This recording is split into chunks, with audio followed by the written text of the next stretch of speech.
A senior Toronto police officer has been convicted on disciplinary charges for interfering with an investigation that was involving a family member. It was Inspector Joyce Scherzer's nephew who crashed into a utility pole on Lakeshore Boulevard back in 2022.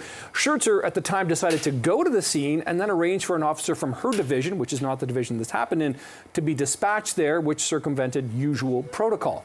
A tribunal found her guilty of discreditable conduct and neglect of duty. She was acquitted of an additional charge of neglect of duty. Scherzer testified she only visited the crash site to make sure her nephew was okay.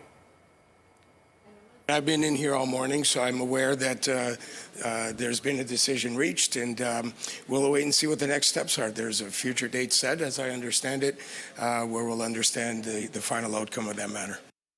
And CTV's public safety analyst Chris Lewis talked to us about the ruling.